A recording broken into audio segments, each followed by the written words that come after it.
Greetings, humans. You have entered the Command Zone, your destination for all aspects of Elder Dragon Highlander. Enjoy your stay. We hit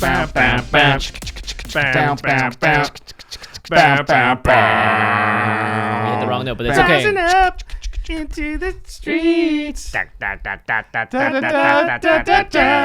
boy. Oh boy.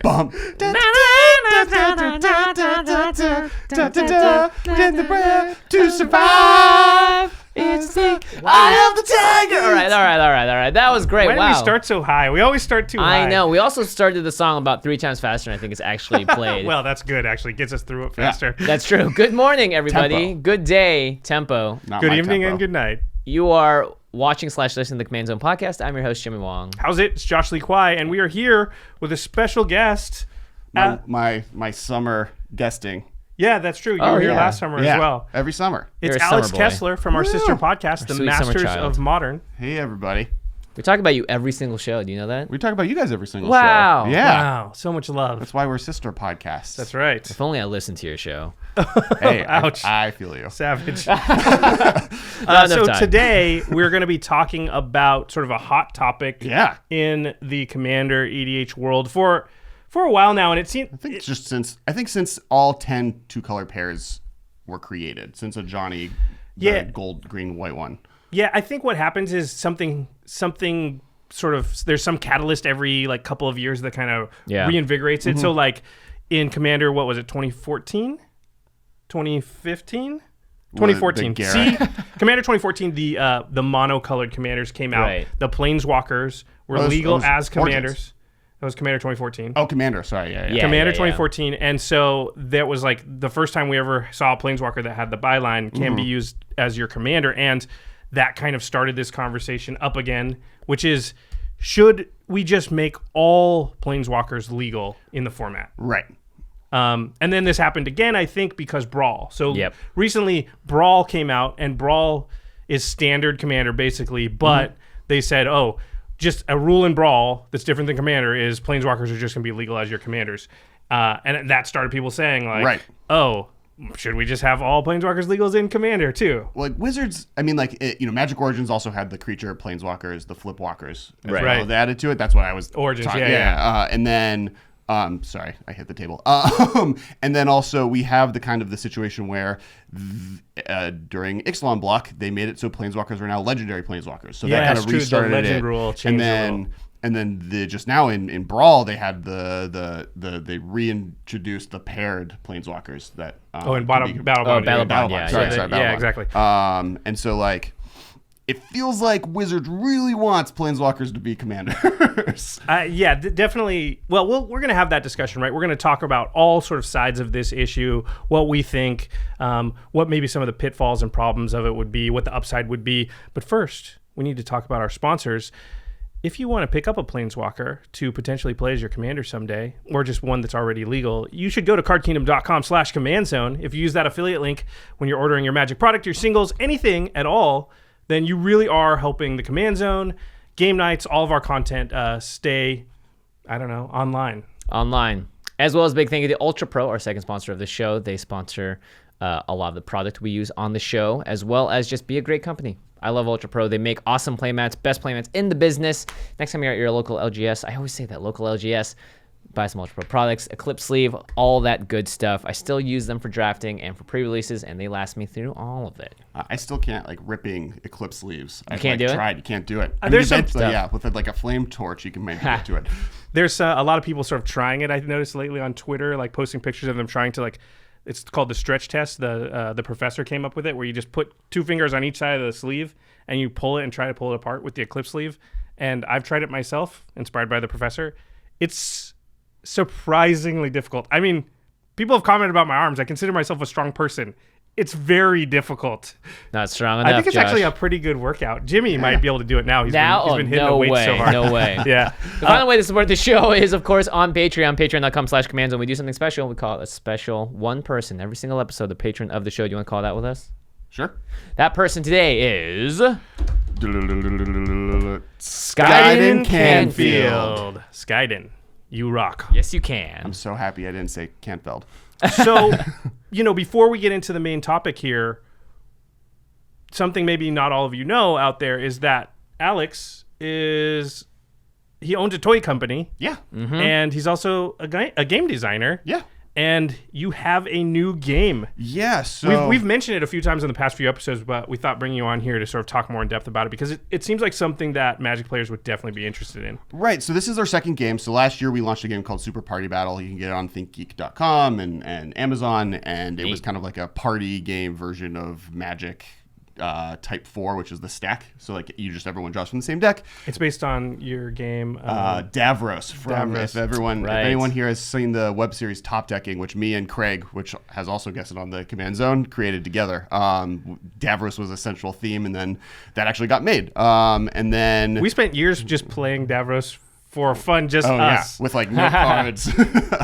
And then this August, it now ends up we're kickstarting our second game. So 2 months from now. 2 months from now. So and the idea is, we wanted to do something a little bit more strategy themed, a little bit more serious, and less kind of the Super Party Battle is very much like King's Cup, where like you'll sing a song in a French accent while having to do push-ups. This is much more. My favorite one is the one where people have to do accents. It's the best. Jimmy's really good at it. Jimmy is really good at it. I get into character. We've been developing this game for almost 2 years. In the first, we started it 2 years ago, right when we were kind of figuring out when Kess was starting, which is the toy company that I have. And we put it in kind of the back burner because it wasn't ready yet. And then this last fall, we started kind of pitching it towards different retailers and really kind of getting the artwork and all together. And then now we're ready to kind of kickstart it this August, kind of centering it around Gen Con.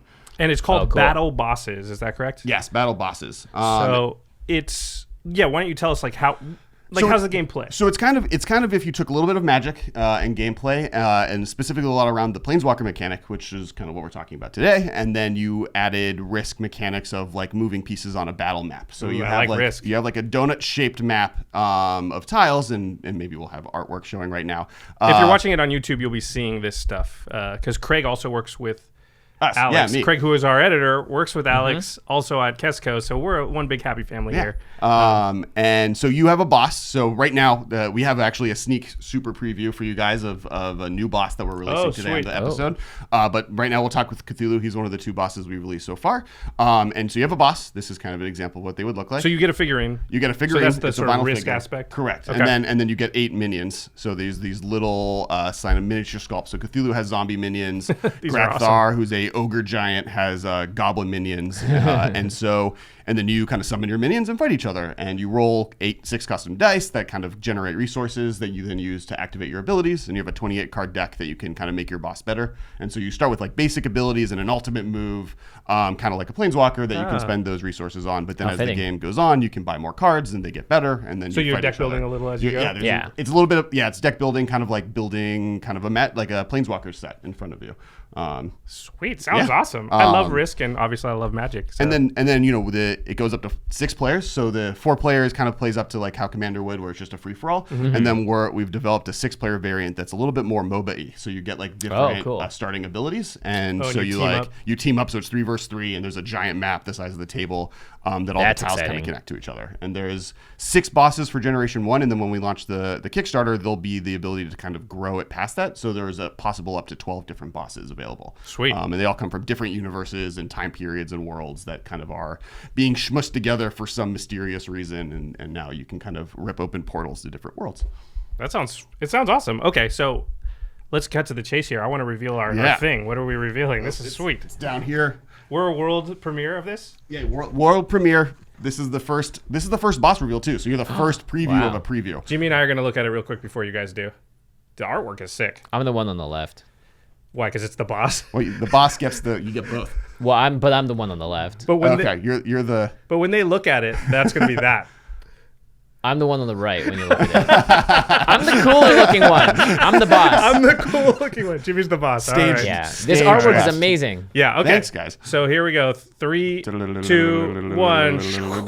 We got Ryu. Yeah, it's Ryu, the dragon goddess. So you're Sick. with her samurai minions. So this is it comes from ancient world. So one of the worlds that people kind of get access to is a world that is ran by different gods. So there's eventually will be an Egypt one and a Norse god one and then the full 12. But Starting with the Japanese-themed one, you have Ryu, the Dragon Goddess, and she has kind of created a full-time of peace, and she has samurai that are all about kind of controlling the land. So each boss kind of plays differently, where Cthulhu is much more of like a Grixis-y Nicol Bolas type of play style, where you're casting effects and it's very spells matter. Ryu is much more about having the samurai kind of control as much of the land as possible, and then gaining value off of it. So her ultimate move is she does damage to an opponent boss equal to how many tiles you control with your samurai. So you just sort of snipe them almost? Yeah, you can kin him from across the field, and she's much more kind of a support thing, while the samurai are the ones doing a lot more of the combat, where Cthulhu uses his zombies as like fodder that don't matter and is just about kind of being the smartest person in play. And man, this game sounds cool. My one big question is, why haven't I gotten to play this yet? Yeah, that's a good point. I played it. I know, that's what I mean. I'm the one person I made the hike out there and I played it. Yeah, that's why, because Alex lives at the coast. It's pretty far. I used to live on the west side for like the first 10 years, and then I slowly moved east. Over here. Inland Empire, let's go. Yeah. So, I mean, that's the main reason we're just very far. People don't know this. Los Angeles is really like 4 cities that are not near each other. I think people think LA has bad traffic. If you look at a map, they look like they're near each other, but the problem is 20 miles will take you an hour. Oh, because I travel a lot for work, because we travel to all different cities to sell kind of the toys and games we make, and people use miles in other parts of the country to tell you how far something is, and you're supposed to know what that means. It's only like 8 miles down the road. I'm like, that's an hour and a half drive, depending on when. Depending on when. Okay, so if I'm out there in the audience and Battle Boss looks cool to me, which I think it probably does to a lot of you, what can I do right now to make sure that like I'm involved, know when it's coming out, can sort of, keep getting information about it? So right now there's a Facebook, and there's a Facebook group. So there's a community group and then a Facebook page. I recommend joining both. Groups are definitely better at kind of communicating about how you feel about something. So definitely that's where the conversation is happening. But the page will be there for official announcements. Also, if you go to our website, kest.co/battlebosses, you can sign up for an email to subscribe. So once we launch the Kickstarter and get more content out there, we'll email you and alert you kind of what's going on for news and all that good stuff. And then by the end of this month, we will have kind of a test print and play version. So if people want to get their hands on it early and start feeling how it plays, you can download it and it'll come with all the cards. You have to cut them out and put them in magic sleeves. But that's my life. Eclipse sleeves. Yeah, Eclipse sleeves. Yeah. Eclipse sleeves, which you cannot break. We talked about that. Yeah. Very cool. All those notes, of course, will be in the show notes. So if you want to follow any of those links, find out more about Battle Bosses. Maybe at some point we'll get to play with all of you out there, because I have yet to try it. That'd be fun. I'm going to be cutting them out evidently, because my friends won't invite me to the playtest. Wow. We'll also be sweet. I'm going to leave this right here. We'll also be at Gen Con with like full demo tests for people to come check. And Dice Tower, we should also have a testing table available as well. So if you're at Dice Tower this summer in Florida or Gen Con in Indianapolis, we'll also have full kind of testing available where you can actually get your hands on the real game. Okay, awesome. Or in events in LA. Cool. Okay, great. Okay, well, Planeswalkers. Yeah, I mean, you mentioned that these bosses have like planeswalker abilities. Yeah. So that's like my attempt to segue into the thing, even though it's not a great segue. But let's just ignore that part. Take what we can. Well, I mean, like when we get to conversation about Commander, they play similar to our Commander, where you have a main themed boss in the front or a commander, and then you have cards that you're launching that are on theme with that, and they have even abilities like planeswalkers, so it's like as if this was all planned ahead of time. Boom, segue. Okay, so we talked about the reasons why commanders, a lot of people want them to be legal all the time, just sort of they want the rules committee to come down and say, all right, from now on all planeswalkers legal as commander. They don't have to have the little line that says this can be played as your commander. Wizards is like very, the fact that, and listeners of your podcast, I'm assuming knowing this, but the commander format is not ran by Wizards. It's ran by a separate group, but Wizards is desperate, I feel like, to want commanders to be able to be planeswalkers, because from a marketing perspective, they've based everything in the game around planeswalkers. Yes. And commander is, as far as I know, the most popular format of Magic. And so why if not, it's close, right? We've been creeping in that direction for a while. It's that or draft, limited is a whole other beast. It's possible commander's more popular than draft or sealed, though. It's definitely sealed, but if you took limited as a group, that's cheating. That's like how blue-white control in Modern. I'm on a Modern podcast. There you go. Has blue, white, red, and blue, white. And it's like calling them the same thing. They separate them, and so blue, white is not the most played archetype in the format. But if you combined them, it would be. Oh, I see. So or like the Pro Tour, where every deck was red, black wins. I've been on record before, and I think Jimmy has too, of just saying kind of like we're not really in favor of the Planeswalkers becoming commanders. But Kessler is here because he is in favor of it. So yeah, let's just hear, your reasoning for why you think it would be a good idea to sort of make this change. So there's a few arguments. The first one is, the first position is Wizards wants to base their marketing around these characters and is building them to do that. And since now we have kind of every color combination, at least in 2-color pair, and now we're growing in the 3-color pair, you can build a lot of different decks you'd want to with Planeswalkers. The next level is for new players and for a lot of players joining Magic, and now especially with Brawl being out there, kind of telling people you can play with a Planeswalker as your commander, they're coming into the format as new players thinking they can do it. I put up a poll, and we'll talk about that later, of like, how do people feel about it? And I had 3 people message me being like, oh, I thought you could do that. Oh, interesting. So there's like a level of feel bads when people are like, oh, in Brawl, I was playing this and all my friends are playing regular Commander and I want to upgrade to that format and I'm going to play with my Teferi deck and I love it, so I want to upgrade it to that. And then they're like, oh, I can't do that. Bad example, but yeah.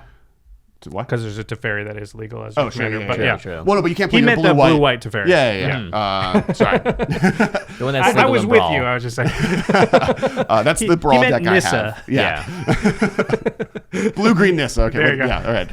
But you can play her as a commander because there's the creature one. Samut. There we go. There you go. There's no Samut currently that you can play as a commander. Correct. Oh, no, there is. There's a Samut legendary creature. Oh, that's right. Yeah. Oh, no. And, We're 0 for 3. Cassius played Samut on the show. This is bad. Samut and Teferi. Nicol Bolas, just kidding. Nope. Wow, they've done a good job.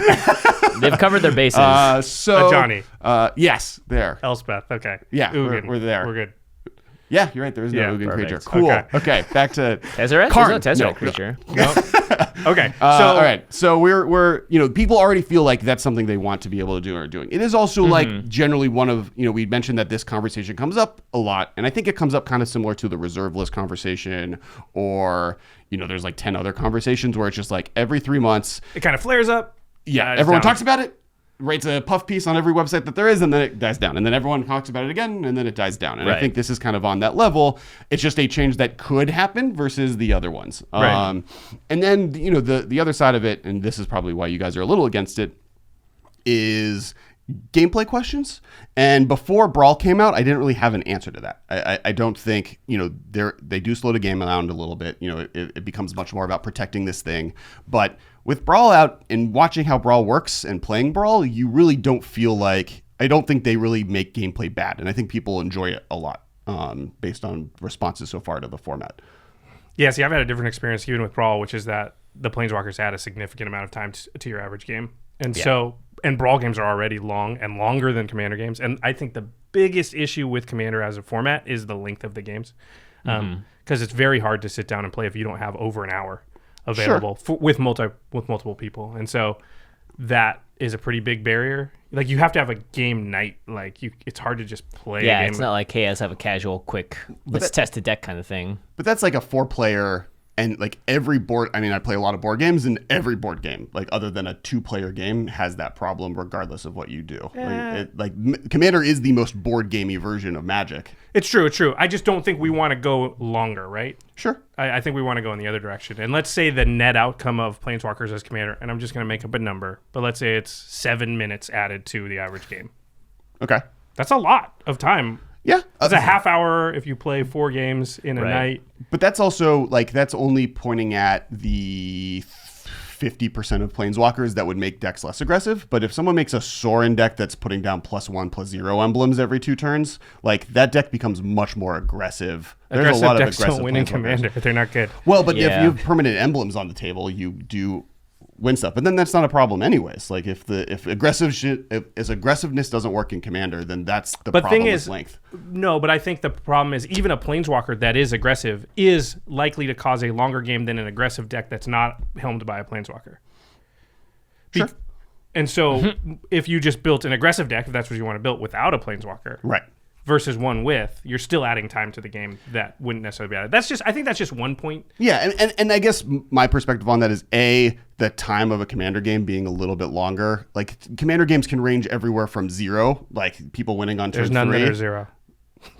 maybe 10 minutes or something. Even I've just had shuffling 5-minute up games of takes Commander. like 10 minutes. Yeah. Yes. Like setting up and breaking down is like 20 minutes of every game, I swear. I've had games that have Just lasted shuffling. shorter than the shuffling. shuffling. Oh. I'll give you that. I mean, I don't know if I want to play those games, but yeah, I do agree with Josh in that I don't like games running longer. And I think in general, if you're going to add, again, because we just said, hey, we have players coming in that are coming from a very casual new format and they want to play these commanders, you're not going to see tier 1, tier 1.5 decks running amok as the mainstay, I think, of new Planeswalker commander decks. I think you're going to see a lot more fun, a bit more casual, a bit more creature-based.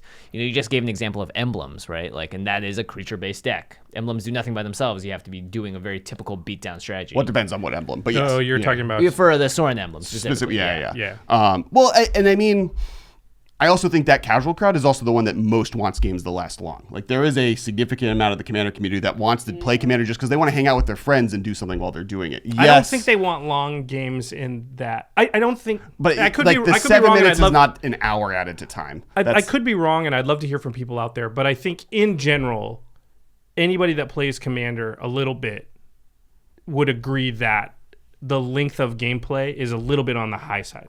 It's not on the low side. Now...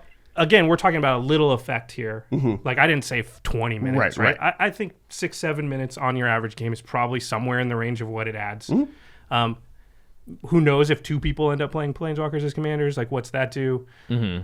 But I think that's just the wrong direction to be going in. We don't want to be lengthening it. It's definitely not like commander games are close to being too short now. I guess the issue is more to me is that it's within that 7 minutes that we're making up for the purposes of this within the conversation. acceptable range. Is within the acceptable range and is within the variance that already just exists in the format. Well, the variance is the variance, right? It's not adding or taking away. But it's not it's not above the variance level that I think is within tolerant. I'm willing to go an extra 5 minutes in every game. I don't think that's going to kill anyone. I think adding 30 minutes to a game is different. But you're willing to go an extra 5 minutes, I bet, in any game. But not in every game. And I think that's the difference, right? Because it adds up over time. But I think the games that go super long aren't going to be because of Planeswalkers. They're caused because people do board stalls and lock the game up using the reason. Although goes Planeswalkers are more likely to cause that state because they are generally value engines. And value engines are the type of decks that are wanting a board stall. But in Commander, Planeswalkers are bad. As a person who loves playing them, yes, that's true. But of the different ways that do that, they're the easiest to get rid of. It's true, but and that's why they cause the lengthening of the game, because instead of dealing damage to players, you deal damage to Planeswalkers, which slows down the amount of damage being done to players. That's one reason. 2, because they're value engines. But there's other. There are tons of commanders that are value engines. I'm just saying what we're doing is we're just adding a bunch of those that also have the simultaneous. They're all life gain spells. Sure. And if you have to kill them to deal with them instead of letting them go, and then that's a different conversation. Which is what almost everybody has to do. Yeah. So.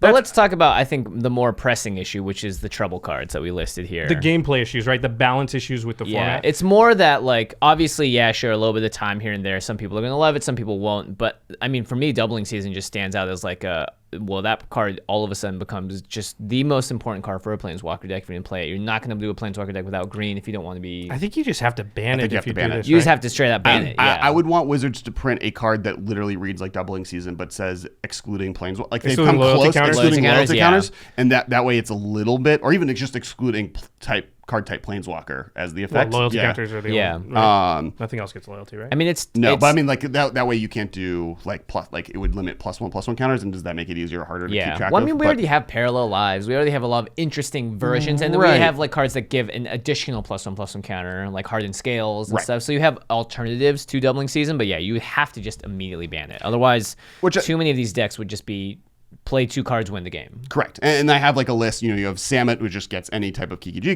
combo. You have Sarkhan, which you Dragon Storm out people basically. You have Garruk. You have Vraska that puts someone at 1 life. And there's a lot of different ways. And the big one is Tamiyo. Ban Tamiyo. Just I get Omniscience, period. Yeah. But I get it super early. I get it on turn 4. Turn 5. If I have to curve out and I don't have any of the green ramp in my green deck. I think also just irrespective of which Planeswalkers are affected the best by Doubling Season, there will be a huge games with Planeswalkers as commanders where the Planeswalker has green in it will that deck will be about getting doubling season into play. Correct. Every single time. So that's just going to get really boring, I think, because here you've got a whole slew of like, new decks. Well, and those are just the 5 that I. And they all have like a similar strategy. Right. Get doubling season, then do stuff. And I think doubling season was a mistake. I think the idea behind doubling season, excluding the Planeswalker side, it was a mistake in a past that didn't know the future. So it's not like the world changes around it.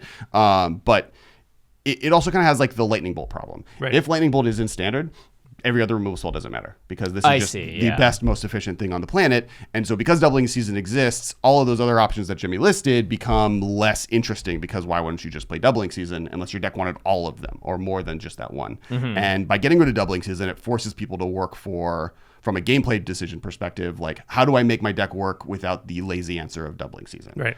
Which is what game design is about. It's making people work to accomplish goals. I mean, I don't have a real problem with banning doubling season. I don't think... I don't think it would be I don't think it would be that bad for Magic for Commander in general, just because there are so many other effects now in you have an procession and white too. Mm-hmm. You have a lot of different things that do the thing that people use. I think doubling season for the most part for, which is doubling tokens and stuff. Right, and they've printed a lot of them. So the big negative there is the negative of banning any card, but which is just people's wallets get hit. They have a bunch of copies of it. Their deck is built around that. But I don't think this is going to be any more damaging if we legalize Planeswalkers, which then add. How many 50 Planeswalkers to the fold of new commanders and new cards that have become more valuable because of Commander against what happened to Primeval Titan, which every green deck had Primeval Titan in it. They banned it. It's gone now, but fine. I mean, I have no problem banning doubling season. It's one card. I don't like banning cards in general. I think the ban list is too big, but it's one card. I think Atraxa and a few other things would be sad, but it wouldn't kill them. And I don't know if we need Atraxa. I think it could take a punch. Yeah. And I mean, yes, we're getting rid of that card that is really important for a lot of people's decks, but at the same time, we're adding kind of 50 cards to the format. Almost have totally different uses because they're now they're now commanders. So you do lose one card, but you get 60 of them. Did I do something? No. Yes, there was a glitch in the Matrix. Don't worry about it. Don't worry about it. Deja vu. Okay. I mean that's totally real back there. So there's a cat that just walked by. Yeah. Okay, so doubling season, I think obviously we can all see as a problem. That would probably be a casualty if this rule went through. Super Friends decks would take the casualty loss the biggest though. They're just pretty much dead in the water. They don't have and right now doubling season's fine. I don't think they're dead in the water. I mean, there's other good cards that work with them, and Wizards will keep printing them. True. But I mean, in general, I just think. Doubling season, if you don't have a doubling season in the Super Friends deck, the power level is, you almost take it down by 10-15%, I feel like. Good friends that have Marchesa Planeswalker Super Friends decks that are very strong and totally fine. So because they have Marchesa or because they have Marchesa, Mardu Marchesa. Oh, okay. So, I mean, partly because what it does is it makes it so I have to make the choice of attacking their Planeswalker or attacking them. And so do I get the thing or do I have to defend themselves? And as Josh has pointed out, Planeswalkers are good at locking the board down. But I feel like that goes back to the original point of the fact that the Planeswalker, it needs to have something else to make it even better, if that makes sense. And doubling season is just that for any deck with Planeswalkers in green. But back to my first point of it's almost a lazy way of doing that. If all your Planeswalker deck is getting doubling season and ultimating your Planeswalkers, that's boring and not really I'm fine with losing that. I mean, a lot of people do that. Though, it, yeah. But a lot of people played Splinter Twin, or a lot of people played Amulet Bloom, or every card that's ever been banned. About to make some people upset. Every player on the planet played Eldrazi during Eldrazi Winter. I'm not sad that they don't get to do that anymore. Okay, so doubling season, I think we can agree, though, would be a problematic card if the rule change is made. So yeah. And I do think it would have to go in that instance. Whether that's good or bad will allow you to decide out there. Another card I think that would probably have to go is the Chain Veil. I mean, because what do we have right now? 7 Planeswalkers that are legal as commanders? Okay, if you count the flip Planeswalkers, 12, is that right? 5, and 2. So and 12. 2 aren't even actually technically out at the time of this recording, but we're just going to give the Rowan and Will. It's Wednesday by the time. Yeah. Well, by the time you play see Magic this, next, it'll be legal. Okay, so 12. We know that Chain Veil's already completely broken with one of them. Mm-hmm. Mm-hmm. We're pretty sure that the Chain Veil would be broken with Tezzeret the Seeker, which we'll talk about next. There's a few. There's the Is It guy. This is just what we can see now, because obviously Teferi and the Chain Veil, you couldn't see it at the time. It took people a little while to come around that deck. So I'm willing to just sort of guess that there's probably a couple other Planeswalkers that the Chain Veil is broken with. And it's the type of effect that's pretty broken. If you don't know, the Chain Veil allows you to activate your Planeswalkers another time. Yep. And with a lot of mechanics, and this is something I think when we did the most powerful decks in the format we talked about, and I kind of glossed over this part, was that the Chain Veil actually, if you can like blink your Planeswalker, the Chain Veil will still have counted how many times it had activated in that turn. And so like if you activate the Chain Veil 2 or 3 times, there's a lot of Planeswalkers that untap things that can therefore untap the Chain Veil. Activate the Chain Veil 2 or 3 times, blink your Planeswalker. Now it's got 2 or 3 more activations because of the Chain Veil. And those type of shenanigans are like not super difficult to pull off and lead to like these infinite combo things. Now those are a lot of pieces and a lot of things can do that. But I do believe that card would be just pretty dangerous in the format. If it retroactively applies to every Planeswalker they ever make. It's kind of like the inverse of like what Caracas or something is to me, like where it's just like it's designed for an environment where exactly. I between this and Doubling Season, I think Doubling Season has the one. Oh, it's way worse. It's way worse, and I think it also, because it's green, it makes it just like green decks become the best deck period in the format for that reason. Like if I can just get Omniscience on turn 5 every game no matter what, like that's pretty problematic. Cameo, versus like at least this every color combo is playable, and it's just like it could be problematic with them. So I would maybe like, and I would maybe even say this was Doubling Season, is if this change were to happen, wait. Like I don't think being hasty and banning these cards before the format starts is maybe the right move, but I do agree that this is another card that just probably would need to go. I could see waiting with Chain Veil, but I think Doubling Season would just have to go. Yeah, I think it's very blatant versus Chain Veil. Well, the Chain Veil makes like having a mono white commander deck with a Planeswalker a lot better. It's true. Because that deck needs the help, right? And same with the Boros ones. One of the arguments like I had is like I was going through every card and I was like, oh, these like 3 different Gideons all might need to be banned, but then I was like, oh wait, white's terrible. And so I was like, maybe this is what white needs almost, is to have cards like Elsbeth or 3-mana Gideon where like you like have to get rid of the Gideons to keep them alive, or even that's a good upside we didn't talk about, which is that red also gets a bunch of Chandras that draw you cards. Nahiri, Boros gets a commander that has some card advantage on it. It will maybe help. The problem is it's helping Boros and mono white and mono red this much, but I actually think it's probably helping blue green. Oh my gosh, blue green black, more. absurd. So everything goes up a little in power level, but the gap still widens because Tamiyo and Tezzeret are way more broken than Gideon and Nahiri. Yeah. But right now, Bant, even like looking at Bant, the Tamiyo Bant Planeswalker deck is more like most Bant commanders right now are about attacking. Like there is the blinky one, there's a few on the outskirts, but like a lot of the 3-color decks also have limitations around them that I don't hate seeing adding more options. And if it's too good, you get rid of them. Like I think unloading this amount of cards, a lot of them are some of the most powerful cards ever printed, into a format will have ramifications and it will mix things up. But I don't know necessarily that's a bad thing, and giving people more options to play cool stuff is always probably more of a benefit than a negative. Okay, I want to hit the pause button on that discussion because I have a retort. But let's continue to go through some of the cards we think would be maybe problematic or broken. Tezzeret we talked about. We didn't. I mean, I just mentioned earlier. We didn't talk about it, so we're going to talk about it now. But Tezzeret is 3 blue, and the +1 is untap 2 artifacts.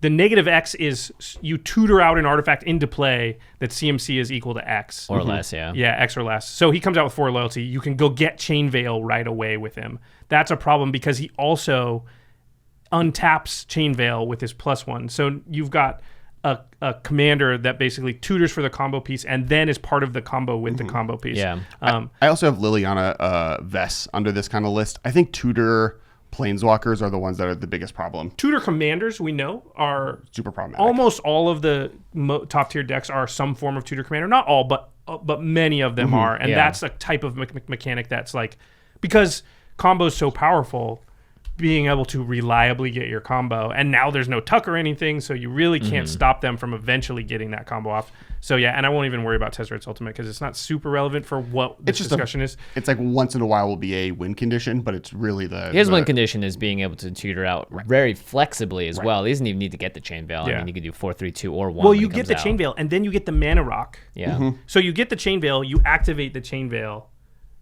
then you use Tezzeret. I mean, obviously, you're going to have to blink him. You're going to have to, replay him, whatever. But you create enough mana with Mana Rocks. Like, Also, the Grim Monoliths and the Basalt Monoliths and the Mana Vaults of the world, he untaps, creates tons of extra mana. A mono blue deck, artifact deck? Yeah. Are you playing those cards? Teferi, it's basically Teferi, right? Yeah. The Teferi deck does this almost exactly the same thing, and Tezzeret could arguably do it better because right now Teferi can't go find the Chain Veil itself. Like the deck Teferi can't, also costs 6. Tezzeret's 5, so it's Tezzeret's 5. So we've got a tier 1 deck, and now we're going to get a better version.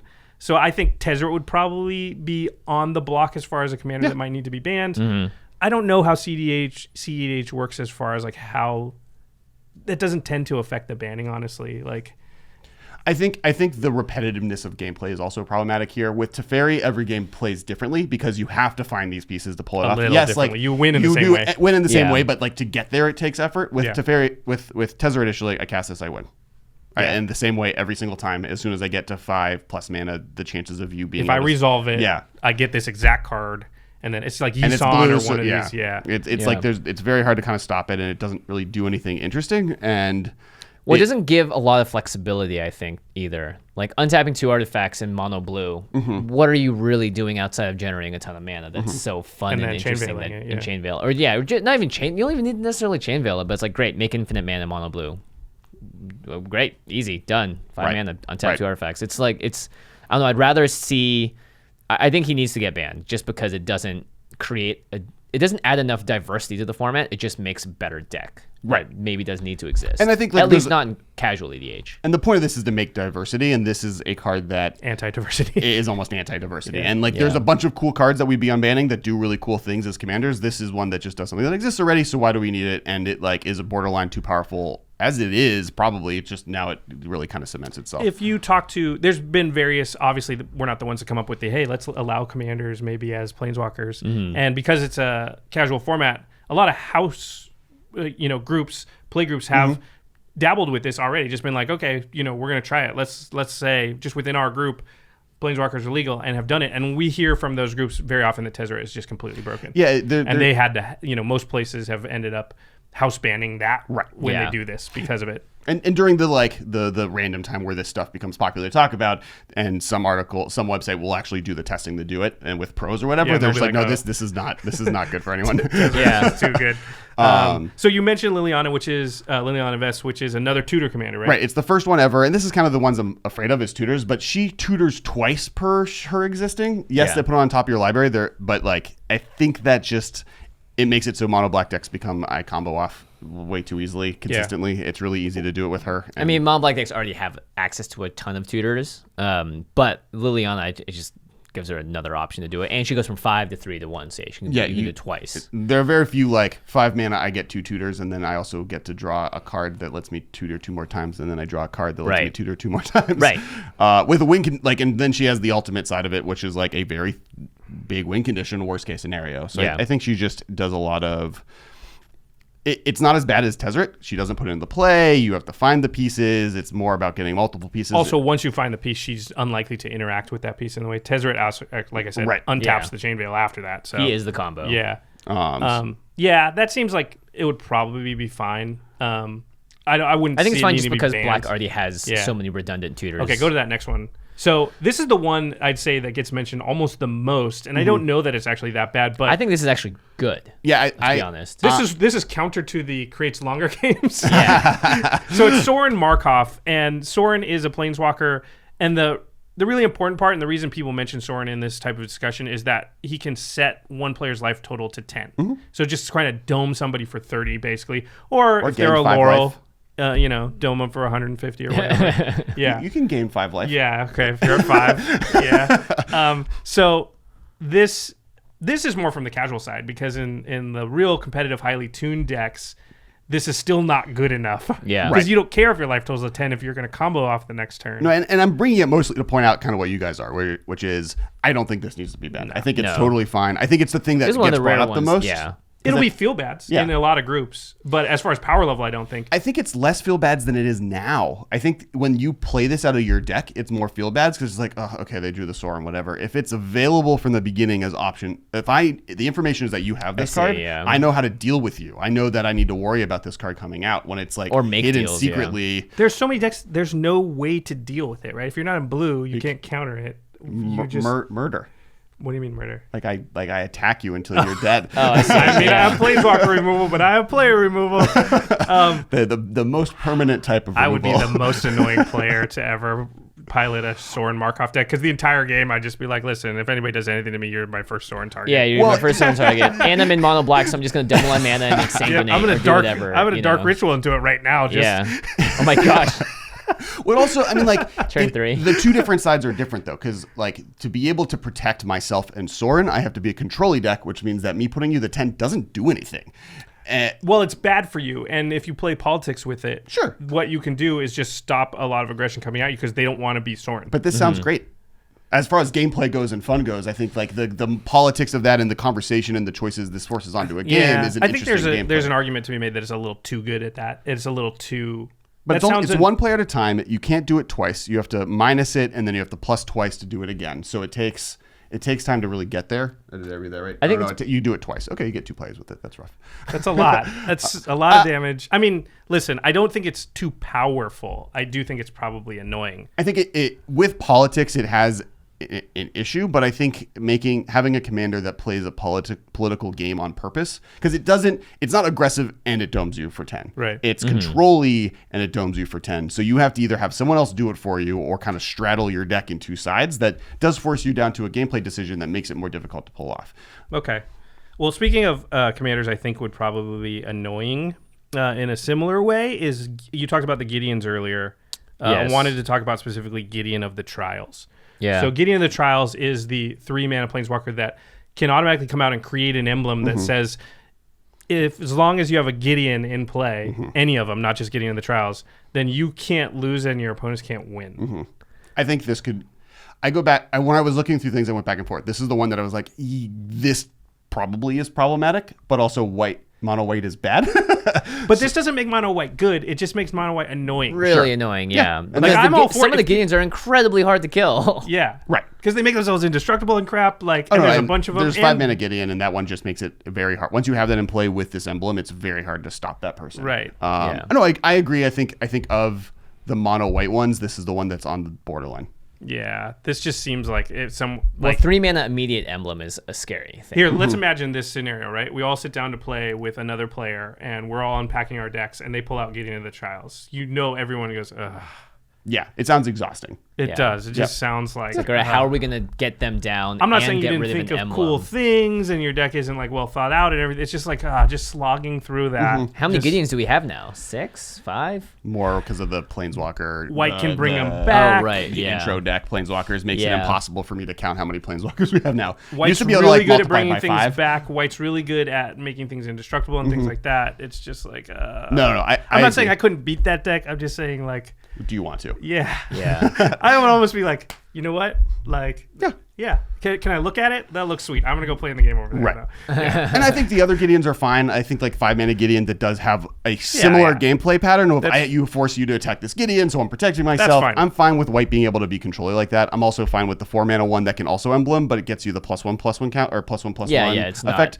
Because like as you said, aggressiveness is bad in Commander. So like giving aggressive. There's no reason commanders, to gimp or nerf aggression at all. Yeah. And so like this specific one is the one that I think like is problematic, and I think that's fine. I think we have 5 Planeswalkers that probably couldn't be legalized, and they never will be. And then you have like 2 cards that become problematic. That's 7 cards that are added to it. But we're adding 50.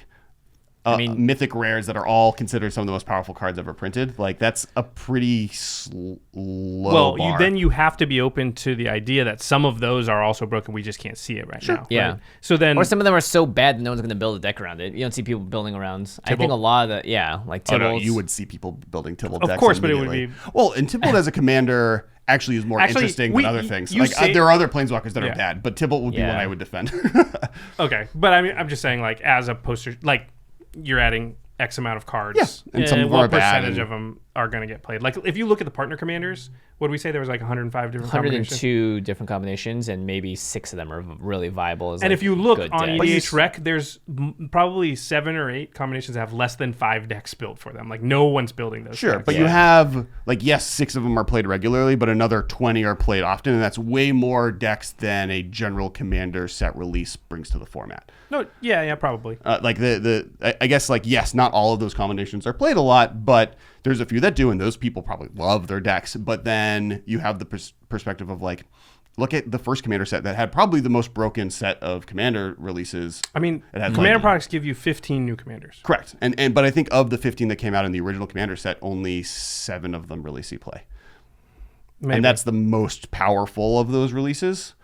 I mean, the top end is. The top end, yeah. But I don't know if it's the most powerful overall. Yeah. The partners and the 4-color Commanders are probably the most powerful overall. That's just like a median. Okay, let's continue down our sort of exploration of the problematic cards. There's a couple more. This is the one this is the deck I would build, I think, if things were Me legal. too. And there's some plus sides to this deck too, because everyone for so long has wanted the artifact-based blue-red commander, and Deck Fading can maybe kind of give you that. We got it. Yeah, we got it now. Well, we got it, yeah. But like now you have 2 options. Right. Deck Fading has way too much though. He can steal an artifact, and he draws you cards. But I don't think Dak Vaden would be a artifact commander. Yes, he can steal artifacts, and that's like cool because you get your opponents. But like he is much more also flexible. counts towards your artifact count, so it does kind of like a little bit, but like more the discard draw card. Like there are cool stuff I can do with a faithless looting attached to my deck every turn. This doesn't seem too powerful though. I don't think so. For one, it's not in green, so you can't play not in Golden green, Season. Yeah. He doesn't care about tapping and untapping things, so he doesn't work well with Chain Veil. So he also has the same thing like Alex said, where if someone sees him out, you're not going to play your best artifact on the battlefield. Yeah, I mean, and like it does. I don't think the world gets sadder if there are more reasons to play less, or like there's less reasons to play artifacts in Commander. I think like in general, Commander is artifacts could take a hit. Makes green better. I don't know if we need that. Yeah, but it makes it. I mean, it's not green though, so. That's what I mean. Yeah. The existence of this deck makes green a little better. Because green doesn't play artifacts as much? Yeah. Mm-hmm. Yeah. I can see just by making green's already worse. But blue's also really I don't blue's think the strongest, but I think green is close. But I don't know if we're in a world where I think green was the best period 3 years ago. Like when we had Sylvan, what's his face in, or before that we had Primeval Titan, and we had before that we had maybe now I think blue was probably even on. I think blue was probably still better even then. Red's so much better now. Blue still has pack Red is negation way and better. force of will. Those two alone shoot blue sky high. Counterspell is just such a powerful mechanic Cyclonic Rift. in the format, and Cyclonic Rift is literally the second best card in the format after Soul Ring. So, right. Yeah. Okay, that's an entirely different discussion. But I mean, I don't think Deck Faden's like banned right away. I don't think he's probably ever banned. Yeah. No. I think he's totally fine. Unless somebody came up with some weird way to break it that we can't see right now, which is always possible with any of these. Right. Yeah. I think a 3-mana guy who like draws cards as level as does like is maybe something to talk towards because it's harder to get rid of. But I think there's other better options out there. I think it's looting, right? It's looting. So it's not actually card advantage. Well, I mean, you can make it into card advantage, but it's not inherently. It's your commander. So like when looting is attached to a commander, it's no longer looting. It's like a thing you're planning on doing. So every card in your deck is built to loot. Sure. Interesting thing about Deck Fade is that in a normal commander game, he's almost guaranteed ramp because you can steal someone's signet or something. Yeah. Which I think is good. Like that's kind of. So he's ramping card draws. What you're saying? Which are the in blue and red. Well, no I'm less. already scared. Man. But I think like making it worse for people to play artifacts isn't a bad thing, and I don't think he'd be the most played. I don't know if he's the most played Planeswalker commander. And he doesn't stop people from playing artifacts. He just changes the order you do it in. He's also 2-color, so that sort of limits the power level a little. Although Tezzeret and Teferi disagree. I would think any. Damn it! Whoa! I would think any Planeswalker that's 3 colors is just going to be. Because we're done with it. Well, except for Tezzeret. All right, you can do whatever you want. He was making That's going to take a while though. Yeah. Last card on this small list is definitely Tamiyo Field Researcher. Just getting Omniscience in its banned. Yeah, I think Tamiyo's on the list. I feel like because it's either Doubling Season or banned, or she's banned. Because of all of the Planeswalkers that combo with Doubling Season, she's by far the largest issue. She's 3 colors, so it makes it so you have like all of the white that enchantment she can finding. play it as well. Tamiyo's ultimate everybody is Omniscience, but it's an emblem, so you can never get rid of it once it's out. And you draw cards. Yeah, and you draw cards. Yeah, that's absurd. So it's crazy. Yeah. Okay, so if Doubling Season does get banned, dude, finish your paper airplane. I'm letting you talk. So if Doubling Season did get banned, do you think Tamiyo's fine then? Yeah. I think, or at least I mean, start, you still I think it could have be a that problem. deep glow skate or whatever. You've still True. got. But that's work. Well, the one thing I'll always say too is that it's way worse to play your commander and then have to do something after that than it is to play something before and then play your commander and activate right away, right? Because the window you're giving is different in those two scenarios. So that's why Doubling Seasons particularly is so bad, because you play it before you play the Planeswalker. And now when I play the Planeswalker, the window for my opponent to do stuff is basically counterspell, minus some fringe stuff. And I also think if Doubling Season was a creature, I'd have less of a problem with it. Yeah, exactly, because I can get rid of it a lot easier. An enchantment is the hardest thing to get rid of in the game. There's two colors, really 3 colors that can't really touch it. Blue. Blue can bounce, and a lot of people but do play black bounce. can discard. Like I think. Well, that limited. But red has Chaos Warp. Right. The end. Black really has nothing. I mean, you can run Scour from Existence and a couple other things, but in general, it's very hard. So that's 40% of colors. Maybe if you give blue like a little nudge, 45, 50% of colors. Yeah, 50% of colors. Cannot blue down touch the middle. this card that would make, So with that in mind, it becomes super problematic there versus Tamiyo, where Deep Glowscape, but there's not only is there counter magic and there's discard and there's creature removal and you have to do it in the wrong order, you can just get rid of it. There's 20,000 more counter spells if you include can only counter creature spells like Essence Scatter than there is without it. So I don't know. I'm less worried about it. Okay, so before we move on, Omniscience isn't banned. That's the Omniscience. I mean, it's a lot harder. Correct. Way more mana. Yeah. Well, you need to plus her up to how many times? What's her ultimate? Oh, you mean with no Doubling Season, right? With no Doubling Season. Yeah. I've almost never seen a Planeswalker plus up more than twice in a game that it comes in. Yeah, you have to plus up 3 times without no one dealing need 4 with her. turns, She doesn't protect herself. Or she You can't. have to plus it 3 times and then untap a 4th time. And, Correct. And -7 her. I'd rather just play Omniscience in that case. I mean, you still got things like Peer. Well, and she's your Planeswalker, so you'll get to her. There's one of the oaths, or a couple of the oaths deal with loyalty counters. 2. There's or 3 because of there's a Johnny add loyalty. There's an an Ajani that adds loyalty counters to other Planeswalkers. Ajani does it. Gideon's oath does it. So you're looking at Teferis. 4 or 5 cards. But to you're get in her white. You faster. can find enchantments with Enlightened Tutors and stuff. It's not. I'm okay with the amount of hoops you'd have to jump through, though. Yeah. Doubling Season is 1 card. Do it in the and wrong your deck order. will be In the right already order, set up. sorry. Find that card. Right. Yeah. Whereas, Are you saying that blue, green, and white have easy ways to find enchantments in their deck? Is that something that they do? Well, is that a thing? Yeah. White especially. Okay, so before we move on, so those are the problematic possible issue And those cards. are the upfront ones. There might be more. That's what I wanted to say. Are you willing to grant that there's probably 2 or 3 more where some brewer is going to break it? And in Commander, once you've broken that, Teferi took a while to break. And once they broke it, I don't think there's any more than any other. This is kind of, and we'll get to this, I guess, in a second. But they're not going to stop doing the new stuff, right? Well, so we're just adding. Yeah, that's my point. Is I don't think there's anything more dangerous by unlocking these than releasing a new set than Dominaria had attached to it. Well, I do. I think there's a little bit more chance because an old card affects weirdly with a new card, because that happens regularly. What I'm saying is that I think that at least now when they release Dominaria, they design cards. They put legendary creature on the card. They at least give pause and think, okay, is there anything obviously broken in Commander about this? They did not do that for Planeswalkers. They never have. They never have. Yeah. Or maybe they, if we buy into the Wizards has wanted to push Planeswalkers as commanders, I'd be even willing to grant that for the last 4 years they've thought about it. But that leaves us with 6 or so years. Well, then why does Tamiyo exist? Yeah, I'm just saying. I'm just saying for the sake of the argument, I'd be willing to grant that they've been thinking about that for a couple of years. I think they've thought about it, but then when they're like, does gameplay matter more than? Because it's not, so they're not going to not make a Planeswalker that they think would be cool for every other format other than Commander if they eventually legalize Commanders. But they might add a word.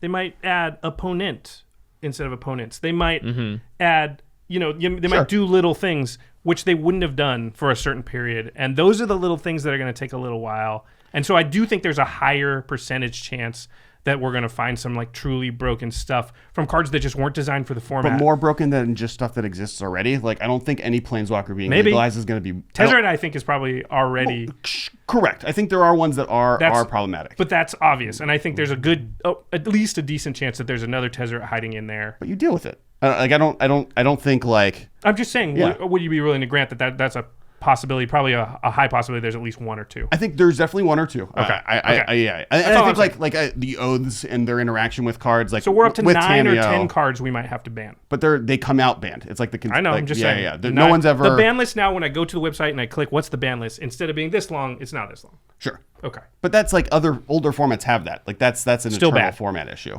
It's still bad. The longer the ban list is, the worse it is for the format, for sure. Sure. Yeah, it's just harder for people. It's just whether or and not I also the think you diversity test. Like I added also is think better. you try it out, and I think a lot of those problems can be dealt with. Like most of these, I think Tezzeret is an issue. I think doubling season an issue. And of the cards we talked about today, those would be the only two that I would ban ahead of time. I have an idea.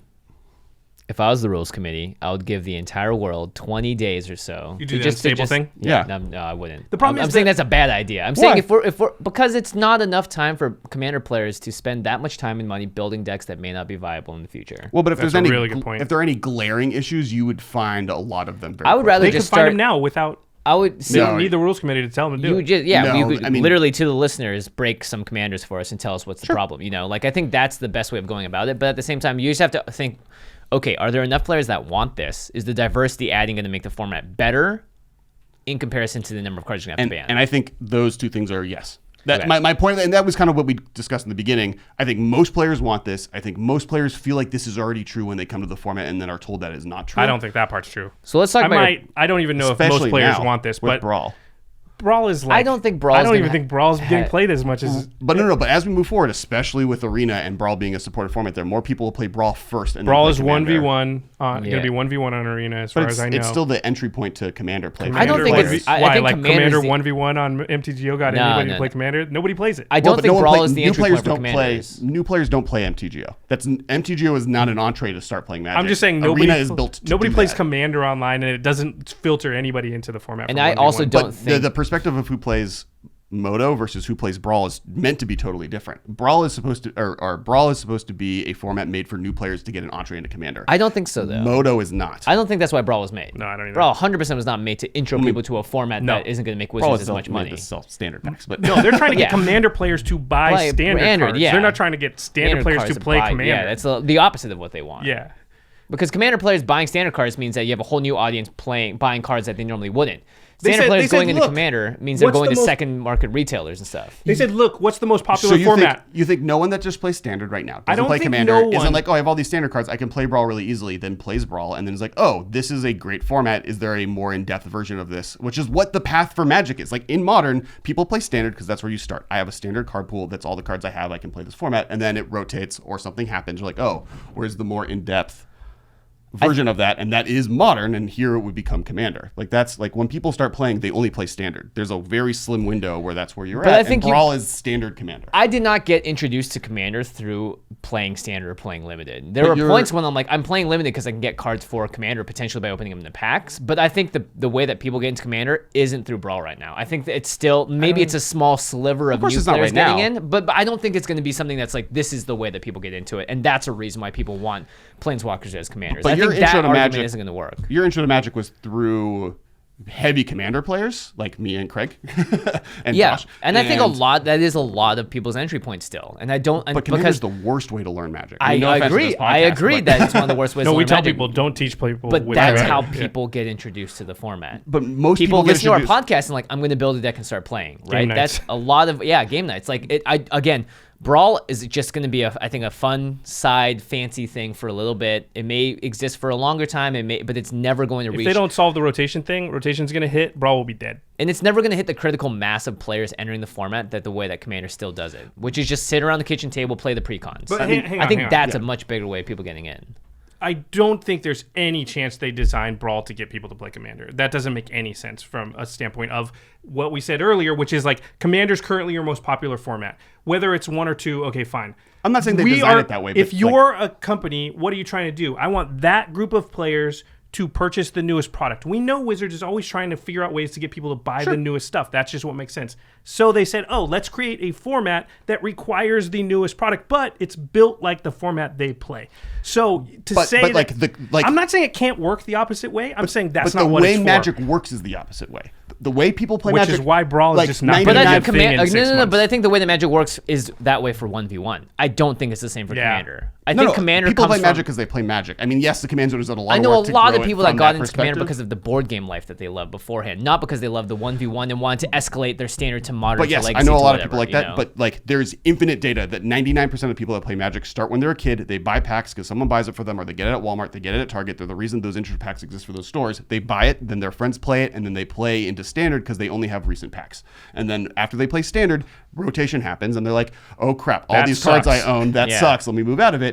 And Wizards is pushing Brawl. It'll be pushed on Arena, which is going to be the largest tool to get people to play Magic since Duels of the Planeswalkers, which is credited along with M10 as the reason the Magic had any growth over during that huge growth. That over 5 part's years. just a guess. They don't know for sure, but okay. I mean, they have data pointing towards it, like more than anything. Well, anyway, there's a whole nother discussion. I have a lot of reasons I think that coincide that add up to it. Sure, I think there's a lot of reasons, but I think because how old were you when you started playing Magic? I was 7. Yeah, so if you were 7 in 1994, how old are you during the Magic resurgence? 25. Yeah, right about the time where you get a lot. But I don't think the majority of people that started playing at that point. I don't think if all of that was rebuy, because that rebuy pattern existed. There's also the fact that you have kids. If you were a little bit older, if you were 16 or 17 in 1994, you have 12-year-old kids now. I think Duel of the Planeswalker, teaching to play Magic. What happened is it opened up. It's like, here's the existing player base that from the kids, and then boom, they're old and have money, and then there's an additional, here's a younger crowd that has this on their Xbox. Well, and here's what people played it when they were kids, and now their kids are old enough to play it. I think that me that we're talking about that now is getting back into Magic when they're 25. The reason they got into it is because they saw it on the Xbox store, and they're like, oh, I like Magic. Oh, that's free. Let me download it and try it out. And like, oh, I like this. And that was a huge number of people. Most of the people I know that got on the Magic during that point that weren't playing That's it in still. your age group, right? Most of the people that got in my age group had kids that they were teaching to play, and all their kids turned 11, 12, or 13 around that time. But I think the age group of people that play Magic scales younger than us. That's what I'm saying. They had 12 and 13-year-olds. Well, no. The resurgence that we're talking about. I was there when it started, and you had to be 14, 15 to play it. I mean, so if you all look the at the people my age, because I was right in the But I think the wheelhouse. people that returned to it weren't, the number of people that returned to it in your age group, and even my age group, is nothing even close to the amount of kids and people in their early 20s that started playing. But the didn't play it in kids 1997. started because their parents started teaching them, and then how many kids do you know that do what their parents want them to do? But back to Planeswalkers being legal in Commander. Okay. I'm just saying, I'm saying there were multiple factors, and Duels was probably the biggest slice of the pie.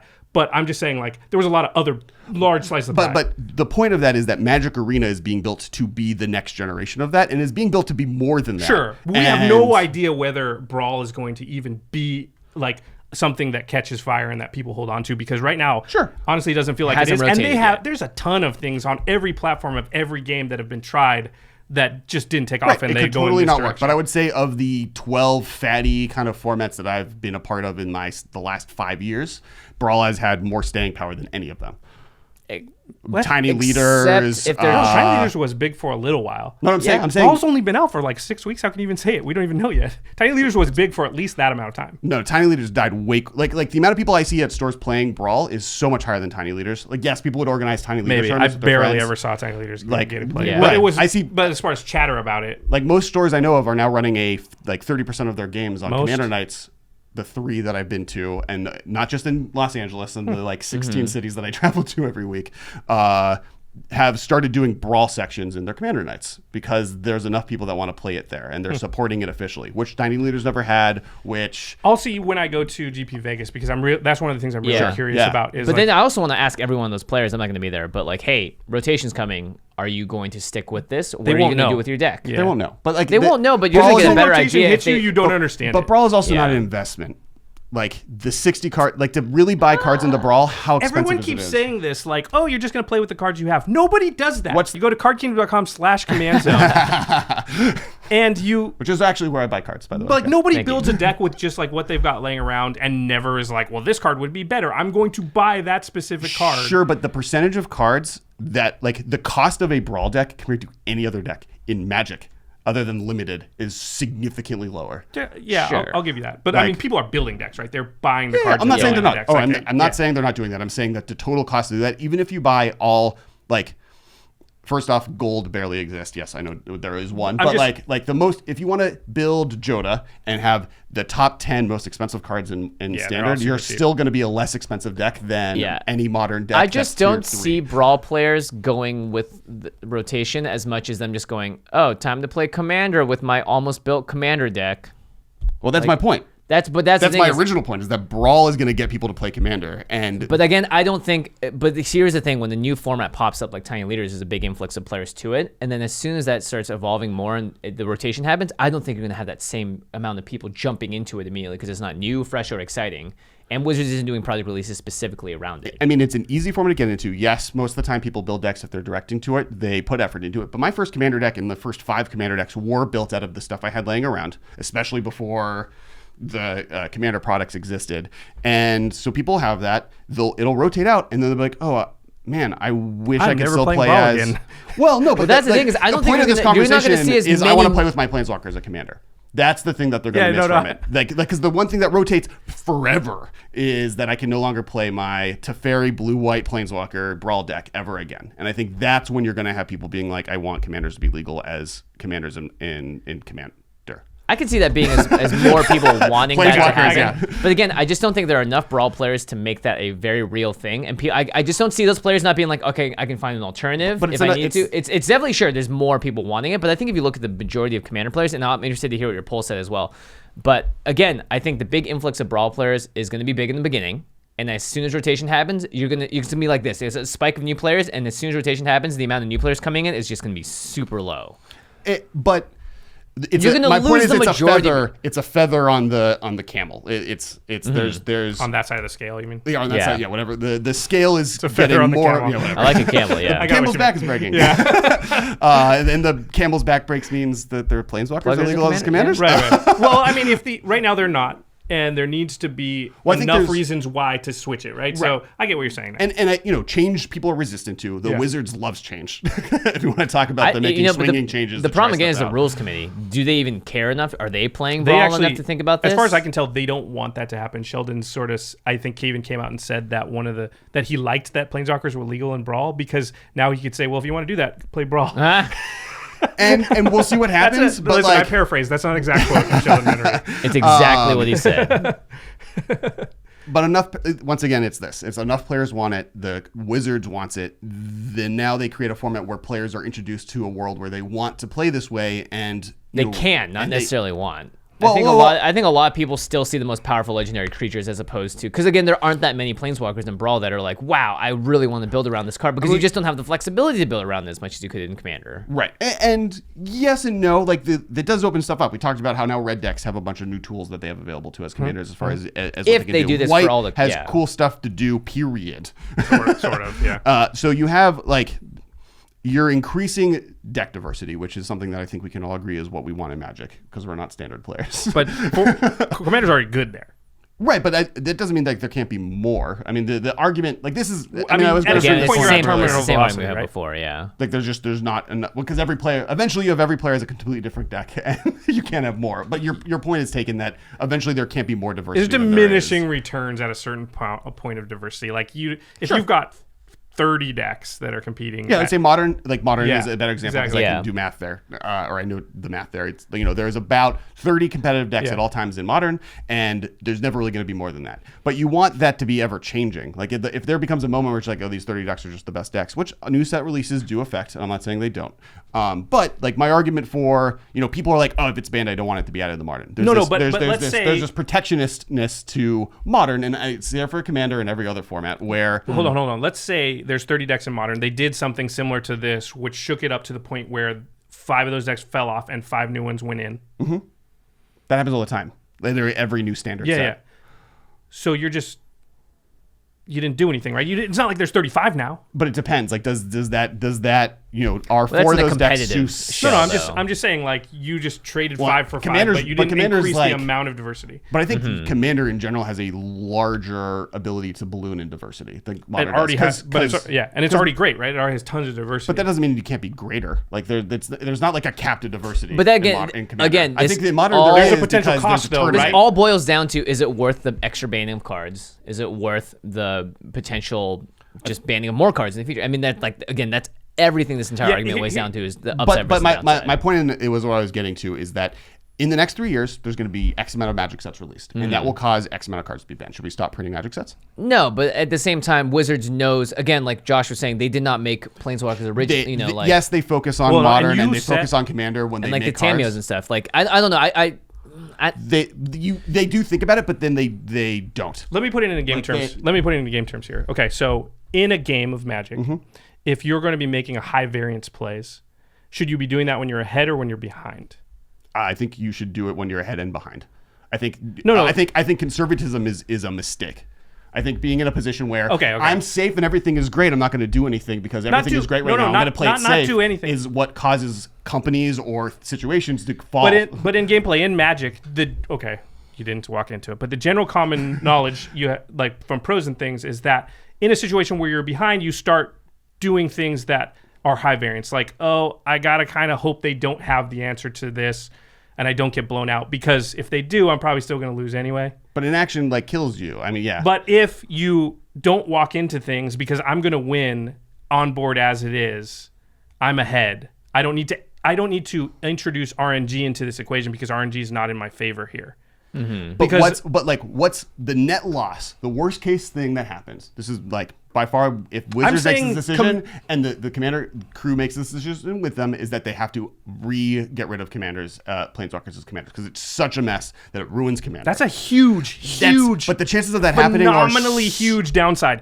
You have a ton of people. If I say rotation will kill Brawl, how many people are going to stop playing a format where they bought a bunch of cards, built a bunch of decks? That decision only happens if it's actually problematic to the point where people are leaving Commander for other reasons. I don't think that happens. That is the biggest downside. But that's not that. Your issue isn't that Commander Planeswalkers are going to create a gameplay state that's terrible. Your issue is that it adds a little bit of a ban list that is larger than you would like, and that's not going to kill. No, you missed one of my points. It will create longer games. Right, and I pointed out that I think that's within the tolerance that people are fine with. So we got two cons. Right? I'm arguing that's not a con, I guess, is my point. A long game, necessarily. Well, I'm arguing that's a con. Sure. So in my book, we've got two cons. Plus, we've got the possible bad outcomes that we can't foresee, which is further ban cards But that exists for every new Magic set ever. Then we shouldn't come out with Commander products. No.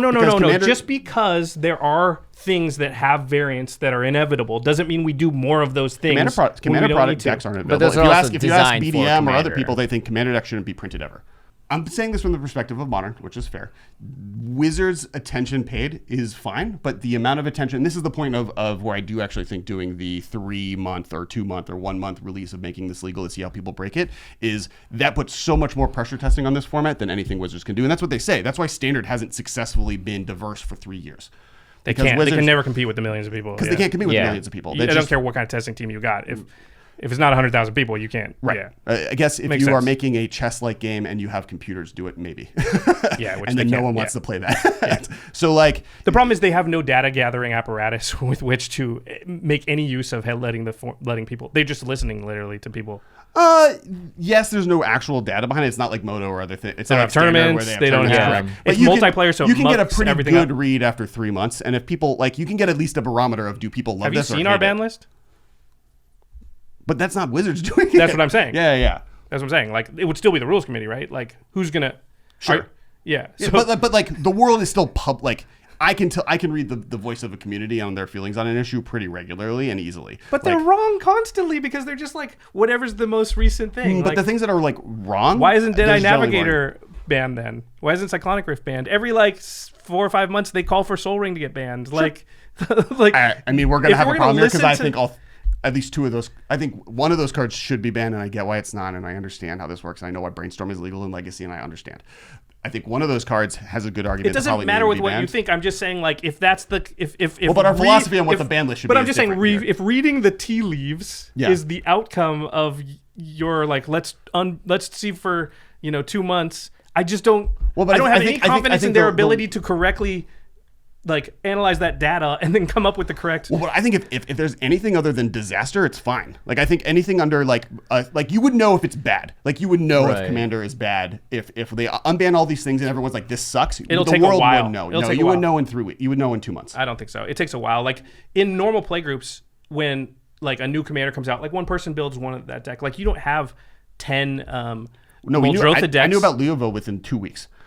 Yeah, because you saw it, but a lot of places didn't see it. The public knew about Leovold. Like Twitter was afire with Leovold after 2 weeks. I mean, it's one thing. We're talking about 50 coming in all at once, and the downside. I'm arguing that there's a point to find out, and the potential downside. And I think 2 months of time where Planeswalkers are legal would allow us to get enough data through public opinion, because that is what Commander is about. It is a public community. I mean, you can try it right now out there, everybody, and we're gonna have to wrap up this discussion because this episode is gonna go long. Sorry, no, that's okay. That's why we brought you on. It's great to have somebody.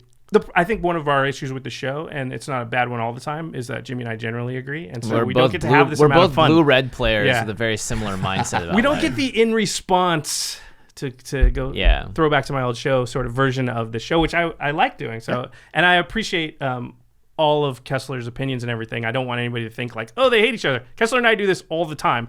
But I think that's a really good point. Yeah, I think this is a really good point, is like, if you want to try it, do so. You should. And actually, it would be helpful, because I would be willing to listen. I don't know that how we correlate the data in a way, but data is good. If people were to test it with Tezzeret and we know Tezzeret's broken. I don't even think. No. I'm saying test it with Tezzeret and doubling season bans. Yeah, I don't think information is useful if those are legal, because I will admit right now that doubling season doesn't work in that format. Yeah, and Tezzeret doesn't work in that format. But I would love to see people test every other Planeswalker to their heart's content to see if there's anything like really problematic. Even the ones that we mentioned that could be problematic. I don't think we thought any of them should be banned. The other one Gideon, we threw the paper, so I can't even look at it. Gideon is Chainveil. Chainveil's the one I changed. Chainveil, doubling season, Tezzeret. Those are the only three. Those are the three. Cut them. Yeah. And then test. And then let us know. That's and our comment to in the comment sections below, or tweet it at us, or email to commandcast@gmail.com, or tweet at Kessler at the MMcast, or at Kess Wiley, actually. And hey, GP Vegas is coming up. Segue, man. Wait, to the listeners, what do you think about Planeswalkers Commander? So if you're not going to try it out, let us know what you think at the very least. I'll repost the poll when this thing comes out to see if there's a different feed after people listen to us argue at each other for an hour, and I'd love to hear people. Oh, the poll got 47 A+, 40. Oh wait, say what the poll was. Oh, okay. So the poll was. We'll post it too. How does everyone feel about Planeswalkers being commanders in Brawl? Also, why? I didn't want to spoil what the episode was, so I was very vague. And then I gave A+, B+, C+, D+. Right. A+ got 44%, B+ got 38%, C+ got 10%, D+ got 8%. Now, this is in Brawl specifically, so I'd like to see you re-ask that, but for Commander. Correct. And we'll ask it too as well. And I'm willing to grant, I think that like a high percentage will want it. Yeah. Because it's exciting to be like, even I'm like, sweet, Dak Faden, that sounds awesome. Like, I want to do that. And I think, but my point is that this is a game, and the more toys we have, the better. But I don't think that's always true. Because none of the toys we have, the more things on its menu, and In-N-Out is great. The fact that In-N-Out doesn't have bacon is like a sin against humanity. I'm just saying that their menu is very small, and it's great. I don't think more choices is always good. Yes, Steve Jobs would definitely agree with me. Okay. Yeah, certainly. All right. GP Vegas is coming up. Cheesecake Factory wouldn't. No. Oh, God. Cheesecake Factory's horrible. I know. I won that argument by default. I do get the fact that you have a booklet. Yeah. Sorry, Cheesecake Factory. Brad is They're never going to sponsor us. My fiance is very unhappy with us. She loves Cheesecake. Actually, look, I like it on the Asian occasion. nachos at Cheesecake Factory are good. That's the only thing I can eat there. I just don't like buying a bowl of pasta and having it have 1,800 calories in it. Yeah. That's the Cheesecake Well, Factory I also don't like buying a bowl of pasta at a place that also has like Cajun food and also has like you have too many stuff. You can't be good at all of that stuff. No. I agree that when it comes to food, then limitations breeds creativity. I think the fact that we want all our options available to us is actually overrated. Right. Like, it's often not good. But it's Magic strength. Like, food is different, and I will admit to you that immediately. But like, one of the reason people love Magic is that there's billions of pieces that all fit together in a different way, and it lets you be creative in ways that let you express yourself, and that doesn't exist in most other games. Yeah, I mean, I'd agree that, but the fact that just a blanket statement that more choice is always good. I agree that is okay. GP Vegas is coming up, and neither of you is going to be there. I can 100% not make it anymore. I'm sorry, everybody. Yeah. So I will be there though. So if here's my advice to you: one is you should sign up for that Commander Championship. Get that Soul Ring playmat. It's actually in like 2 days, I think, from the time you're hearing this, but it's on Friday, which is June 15th. It starts, I believe, at 11 a.m. I will be there. You get that Soul Ring playmat, like Jimmy said. Also, you should follow me on Twitter at Josh Lee Kwai. If you're going to be at GP Vegas, you can. If you don't like Twitter or you don't like me, that's okay. You can unfollow or quit Twitter or delete it or whatever after the GP's over. But I promise if you want to find Commander games and things, then I'm going to be saying like I'm at this table in this section and this is where Commander games are happening. So that and you'll probably be with a lot of other people in the Magic community as well. I'm sure BDM's gonna be slinging some spells as well. Oh yeah, we'll gather up all the Prof and Wedge. I'm sure will be around, and the Commander's Brew guys and Commander In guys and DJ from Jumbo Commander and all those people will be. And then my co-host from the Masters of Modern podcast, Ben Bateman, who was on your guys' last game nights video or two game nights ago, the Brawl one, and he'll be there as well, and he's going to be representing the Masters of Modern podcast, and we'll be chilling with you and slinging modern spells, and I'll make sure he has some Commander decks with him. Make him bring a Brawl deck too. Yeah, I'll not do. Brawl. I'll just Brawl. give him. No, it'll be Brawl. No. No. Oh wait, he's banned now in Brawl, right? But not in Commander. Not in Commander. No, in like 1v1 weird. No, I think in Brawl. No, in Brawl he's totally banned. Oh yeah. Okay. Interesting. Yeah. They did not separate the 1v1 and the multiplayer ban list yet. In advance of Commanders being, in advance of Planeswalkers now being legal as Commanders, make sure you go to cardkingdom.com/commandzone to buy every Planeswalker on planet Earth. And then you can put them in your binder, and then you're the guy who has like every Planeswalker. Oh, cool. You're that guy. There's the emblems right next to it, too. Buy like the cheap foil ones, because when they get their legal as Commanders, those are going to go way up. Oh, yeah. Yeah, all those Tybalts, for sure. I mean, I think you should do that, like, regardless of what we think, there is a chance that this happens. Oh, yeah. Beyond any of that, this is a possibility, and there are signs that are pointing toward it being a possibility. So I mean, maybe buying they're all already those foil testing it Commanders now. is Who a knows? very smart move. Plus, then you have a bunch of foil Planeswalkers. On Planeswalkers, one last thing, 6-mana Chandra, the bad one from Zendikar, is one of the best Commander red cards. Wait, the one that makes 3/1s and can draw? No, the first one. The Zendikar original Chandra. That everyone, what was the worst Planeswalker ever printed? Secret Tech, it's nuts in Commander. Tybalt's the worst. It time twists everyone else and you draw 3 cards. That seems pretty good. So that's my Commander breakdown. One day I'll do Malphegor on this show. Very cool. Well, make sure you go to cardkingdom.com/commandzone. Yeah, and make sure that you also utilize Ultra Pro products like playmats, Eclipse sleeves, those relic tokens. Have you seen those? Yeah, no, I have them. They're pretty sweet. You have them. I'm an impulsive. Hard to find. What's great about them is it lets me get the impulsive interest I have in opening packs that I've gotten rid of because I don't like opening Magic packs because I have just bad value. It's just wrong. Like I'm going to draft with these eventually. There's a use beyond opening these. But with relic tokens, you just open it and you're happy. And you get something. You get cool. Tarmogoyf in there. I have like 2 Tarmogoyfs, a bunch of spirits because Lingering Souls is my fave. Sweet. An you have foil. I have foil spirits. I don't have foil Tarmogoyf. Foil Goyf I haven't even seen yet. It's foil Goyf is the second most expensive. The emblem for Gideon or Nicol Bolas is I think the most expensive. Sweet.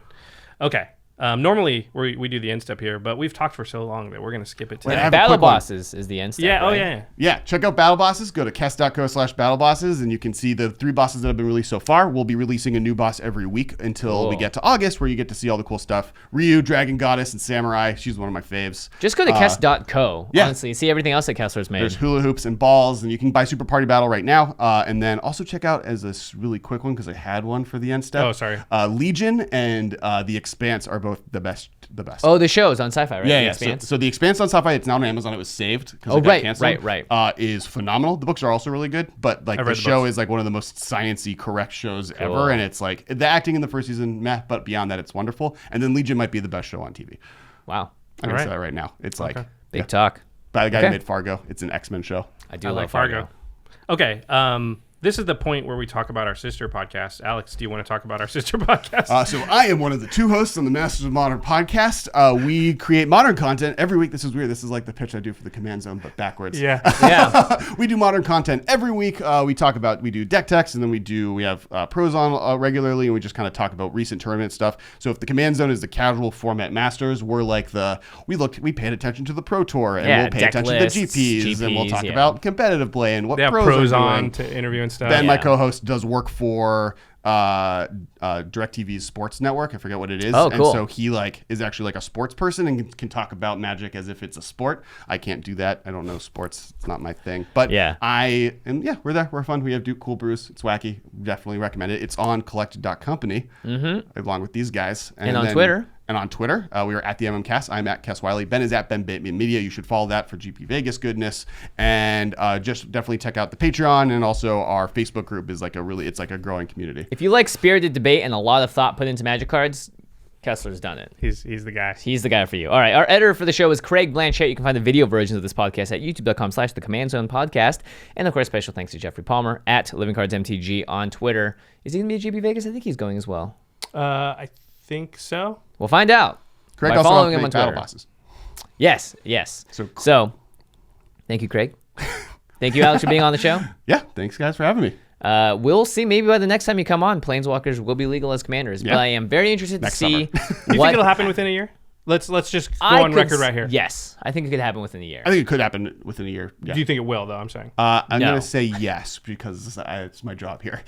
I mean, you can. I'm just like, it was fun and it was a lively debate and everything. But do you actually think in 1 year's time, Planeswalkers will be legal as I think commanders? there is I'll go 50-50 chance. So. I'm going to say it'll either happen or I think won't. it's the highest to happen within this year than any year before it. Okay, yeah. I think the percentage chance of it happening is higher, but I think no, unless Wizards literally in the next commander set prints a whole new run of Planeswalkers as commanders. Then I think it's like, okay, now the pressure's on. Well, and they have mentioned specifically Planeswalkers in the sort of the teaser writing for Commander. So there's a chance that they do have Planeswalkers. I know no secret information, but I don't know. I don't know. I'm pretty sure we couldn't say it anyway if we did. Yeah, you guys couldn't say it. I don't know anything. I 100% think the next decks are Planeswalkers, and I even think they might have regular partner. Partner Planeswalkers.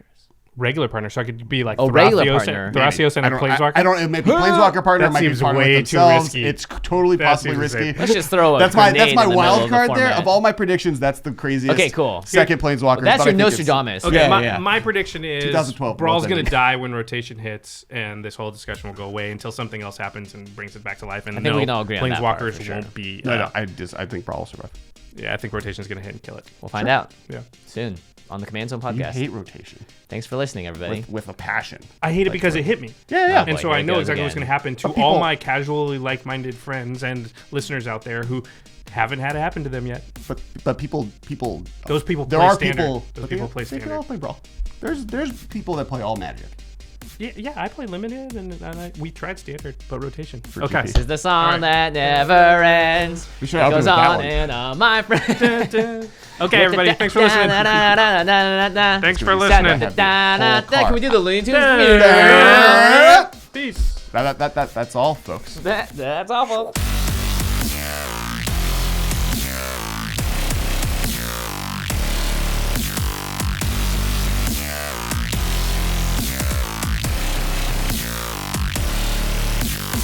Thank you for your attention. For further inquiries, send an email to commandcast@rocketjump.com or ask us on Twitter @JFWong and @JoshLeeQuai. See you later, alligator. Greetings, humans.